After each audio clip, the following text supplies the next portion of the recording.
போன டைம் நான் இங்கே கிருஷ்ணகிரியில் எலெக்ஷன் ஸ்டார்ட் ஆகிறதுக்கு 20 டேஸ் தான் இருந்த டைமில் வெரி ஸ்பீடாக நான் வந்து எலெக்ஷன் டெசிஷன்ஸ் எடுக்க வேண்டியதாக இருந்தது. நான் கிருஷ்ணகிரியிலே இருக்கிறதுனால கரண்ட்டாக நான் கிருஷ்ணகிரியிலே இருக்கிறதுனால ஐ டுக் தட் டெசிஷன். ஆனால் இந்த டைம் எனக்கு நிறைய டைம் இருந்தது ப்ராப்பராக அனாலிஸ் பண்ணி ஜட்ஜ் பண்ணி எந்த இடம்னு சொல்லி டிசைட் பண்ணுறதுக்கு ப்ராப்பராக டைம் இருந்தது. மேட்டூரை பொறுத்த வரைக்கும் மேட்டூர் வந்து எங்கள் அப்பாவோட சமாதி அங்கே தான் இருக்கு. எங்கள் அப்பாவை சம்மந்தப்பட்டு நிறைய போலீஸ் கேசஸ்ல பாதிக்கப்பட்ட ஃபேமிலிஸ் அங்கே இருக்காங்க. என்னோட ரிலேட்டிவ்ஸ் நிறைய அங்கே இருக்காங்க. ப்ளஸ் வந்து அந்த கைண்ட் ஆஃப் பப்ளிக் வந்து நான் ஒரு பெருசு தமிழ்நாட்டில் எங்கேயும் அறிமுகம் தேவையில்லை. பட் அங்கே இன்னும் வந்து எல்லாருமே என்ன இன்னும் ரொம்ப ரொம்ப க்ளோஸாக பார்க்குறாங்க. அவங்க வீட்டு பொண்ணு மாதிரி தான் பார்ப்பாங்க. It's my native place. அதனால தான் நான் அங்கே சூஸ் பண்ணேன் மேட்டூர். அப்பாவோட ஐடென்டிட்டி தான் எனக்கு எல்லாமே. அது மட்டும்தான் என்னோட பேக் போனு, என்னோட எண்ணம், சிந்தனை, செயல் எல்லாமே அப்பாவோட ஐடென்டிட்டி தான். ஏன்னா அங்கிருந்து தான் என்னோட ஸ்ட்ரென்த் வருது.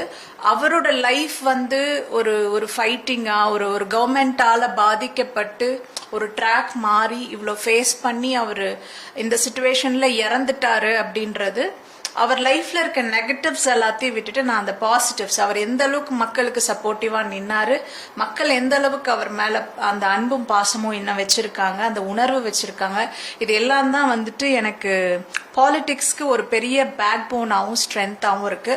அட் எனி காஸ்ட் என்னோட அப்பாவோட பேர் வந்து எனக்கு என்னைக்குமே சேலஞ்சா இருந்தது இல்லை. It is a very strong strength. அதுதான் என்னோட பேக் போன் எல்லாமே. NTK's strategy is safeguarding the nature and no caste politics. NTKயோட ஸ்ட்ராட்டஜி என்னன்னா இயற்கை வளங்களை பாதுகாக்கணும் அப்படின்றது தான் அவங்களோட first strategy. And caste politics, ஜாதி அரசியலை புறக்கணிக்கிறது. அதே போல education, hospitality, basic needs for the people வந்து பெஸ்ட் குவாலிட்டியில் கொடுக்கணும். கவர்மெண்ட் வந்து தனியார் ஸ்கூல்லையோ தனியார் ஹாஸ்பிட்டல்ஸ்லயோ கொடுக்குற அந்த குவாலிட்டியை விட கவர்மெண்டால வந்து ஒரு பெஸ்ட் குவாலிட்டி எஜுகேஷன், ஹாஸ்பிட்டலைசேஷன், மற்ற பேசிக்ஸ் எல்லாம் கொடுக்க முடியும் அப்படின்றத பண்ணணும். அந்த ஒரு சேஞ்ச் ஓவர் பண்ணணும் அப்படின்றது ஒரு ஸ்ட்ராட்டஜி இருக்கு. அதே போல என்னன்னா முன்னாடி இருக்க தமிழ் லீடர்ஸ் நிறைய பேரை வந்து ஹைட் பண்ணியிருக்காங்க. நிறைய பேரோட ஹிஸ்டரி வந்து வாலண்டியரா வந்து மறைக்கப்பட்டிருக்கு. அந்த உண்மையான தமிழ் லீடர்ஸோட அவங்களோட ஹிஸ்டரி, அவங்களோட சாக்ரிஃபைசஸ் எல்லாத்தையும் வந்துட்டு எடுத்துட்டு வரணும், வெளியில எடுத்துட்டு வரணும் அப்படின்னு. இன்னும் ஒரு விஷயம் என்ன அப்படின்னா, இங்க தமிழ்நாட்டுல வந்து இது வரைக்கும் அதர் லாங்குவேஜ் பீப்புள் தான் ரூலிங் பண்ணிருக்கிறாங்க. இங்க தமிழியன்ஸ்க்கு ரூலிங் அப்படின்றது ரொம்ப கம்மியாவே இருந்திருக்கு. அதனால இங்க இருக்க பப்ளிக் உண்மையாவே சஃபர் ஆயிருக்காங்க.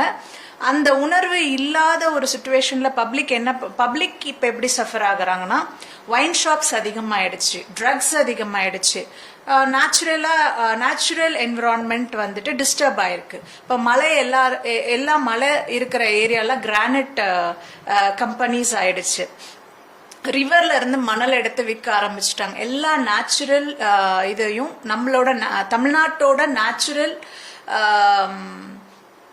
அசெட்ஸையும் வந்துட்டு ஸ்பாயில் பண்றாங்க.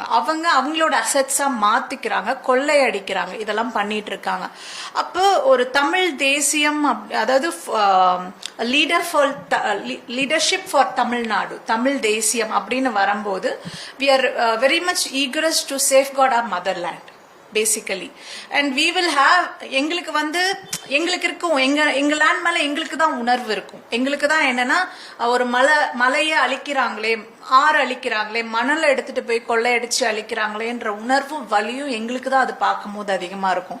பட் மற்ற லீடர்ஸ் என்ன நினைக்கிறாங்கன்னா, அதை வந்து அவங்களோட பீரியட்குள்ள அது ஒரு அசெட்ஸா மாத்திக்கணும், அவங்க வந்து அவங்களோட ஃபேமிலிஸ், அவங்களோட சப்போர்ட்டிவ் பீப்புளை செட்டில் பண்ணிக்கணும், அப்படிதான் அவங்க நினைக்கிறாங்க. பட் நாங்க இதை வந்து எங்களோட அடையாளமாவும் எங்களோட தமிழ்நாட்டோட மக்களோட சொத்தாவும் இதை நாங்க பாக்குறோம். ஏன்னா இந்த ஜெனரேஷன் ஜென்ரேஷன் இல்லை, இன்னும் காலங்காலமா வர எல்லா ஜென்ரேஷனுக்கும் அந்த நேச்சுரல் என்விரான்மெண்ட்டை அப்படியே நாங்க வந்து நல்லபடியா கொடுத்துட்டு போகணும். இந்த ஏர் பொல்யூஷன், வாட்டர் பொல்யூஷன் இதெல்லாம் இல்லாம ஒரு சுதந்திரமான வாழ்க்கை எங்களோட ஜெனரேஷன் வந்து இந்த மண்ணில் அடுத்தது வாழணும் அப்படின்ற இந்த உணர்வெல்லாம் சேர்ந்துதான் வந்துட்டு என்டிகேவோட ஸ்ட்ராட்டஜியா இருக்கு.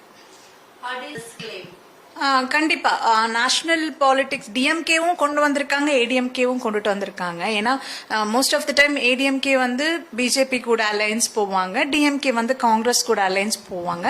ஆனா ஏடிஎம்கே பொறுத்த வரைக்கும் ஒரு ஃபார்வர்ட் ஸ்டெப் எடுத்திருக்காங்க. ரொம்ப இன்டெப்தா போயிட்டு அவங்களுக்கு அதிகமான ஸ்பேஸ் கொடுத்து பண்ணிருக்கிற மாதிரி தான் பாக்குறேன். How do you assess DMK's governance for last 5 years? DMK's governance என்ன அப்படின்னா ஒரு சில டெவலப்மெண்ட் ப்ராஜெக்ட்ஸ் பண்ணியிருக்காங்க, சில நியூ பஸ் ஸ்டாண்ட்ஸ் கட்டியிருக்காங்க. பட் ஆனால் அது என்னன்னா நிறைய பீப்புளுக்கு ப்ராப்பராக டிராவல் பண்ணி ரீச் அவுட் பண்ண முடியாத பிளேசஸ்ல கட்டியிருக்காங்க. அது மேபி டெவலப்மெண்ட் ப்ராசஸ்லயோ அந்த ஏரியா டெவலப் ஆகட்டும்னு கட்டியிருக்கலாம் மேபி. பட் அது வந்து இப்ப இருக்க பீப்புளுக்கு டிராவல் பண்ணி போய் ஒரு கஷ்டப்படுறவங்களுக்கு டவுன்ல இருந்து அவுட்டர் ஏரியாவுக்கு டிராவல் பண்ணி போயிட்டு அங்கிருந்து பஸ் எடுத்துட்டு மற்ற ஏரியாவுக்கு போறது ரொம்ப கஷ்டமா இருக்கும். எந்த அளவுக்கு பாசிட்டிவ்ஸ் இருக்கோ அந்த அளவுக்கு ஒரு சில திட்டங்கள்ல நெகட்டிவ்ஸும் இருக்கு. பிளஸ் இங்க என்னன்னா இப்ப கொள்ளை அதிகமாயிடுச்சு, கஸ்டோடியல் டெத், போலீஸ் கஸ்டடி எடுத்துட்டு என்ன காசுனே தெரியாம நாங்க கொன்னுட்டோம் அப்படின்றதெல்லாம் வந்து ரொம்ப மனித நேயத்தின் புறக்கணிப்பின் உச்சகட்டமா தான் அதை நம்ம வந்து பாக்குறோம். ஏன்னா எங்க அப்பா விஷயத்துல அந்த மாதிரி டெத்ஸ் நிறைய இருக்கு, இவங்க டைம்ல அதே மாதிரி நிறைய இருக்கு. இப்போ குழந்தைங்க வந்து ஸ்கூல்ஸ்ல ஹாஸ்டல்ஸ்ல சேஃபா இருந்து படிக்கிறது, அந்த சட்ட ஒழுங்கு வந்து சரியில்லாம இருக்கு. நிறைய இடத்துல நிறைய கொள்ளைகள், ட்ரக்ஸ் செல்லிங் வந்து ரொம்ப லோக்கலைஸ்ட் ஆயிட்டு இருக்கு, ரொம்ப ஸ்ப்ரெட் ஆயிருக்கு ஸ்டூடெண்ட்ஸ் மத்தியில. ஸ்டூடெண்ட்ஸோட லைஃபும் பப்ளிக்கோட லைஃபும் ஸ்பாயில் ஆகுது. இந்த வைன் ஷாப்ஸ், டாஸ்மாக் வந்து ரொம்ப அதிகம் ஆயிருக்கு. And then current bill, basic நீட்ஸோட காஸ்ட் நிறைய ரைஸ் ஆயிருக்கு. இதெல்லாம் கண்டிப்பா வந்து டிராபேக்ஸா தான் இருக்க முடியும். என்ன டெவலப்மெண்டல் ப்ராஜெக்ட்ஸ் கண்ணுக்கு வெளியில லைக் பிரைட்டா தெரிஞ்சாலும் அதுக்குள்ள நிறைய ப்ராப்ளமேட்டிக்கான சிச்சுவேஷன்ஸ் பப்ளிக் ஃபேஸ் பண்ண வேண்டியதா இருக்கு.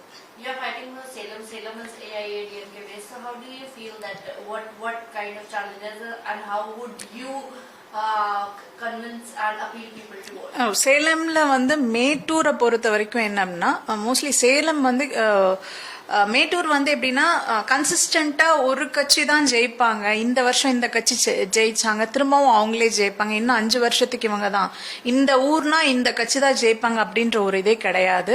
மேட்டூரை பொறுத்த வரைக்கும் இந்த இயர் ஏடிஎம்கேனா அடுத்த இயர் டிஎம்கே, அப்புறம் இவங்க பிஎம்கே ஜெயிச்சிருக்காங்க. ஸோ இப்படி மாத்தி தான் எல்லாம் ஜெயிச்சிருக்காங்க. யாருமே ஸ்டெடியான பாலிடிக்ஸ் அந்த ஊர்ல கிடையாது. ஸோ மக்கள் என்ன டிசைட் பண்றாங்களோ அந்த டைம்ல அதுதான் மேட்டூரை பொறுத்த வரைக்கும்.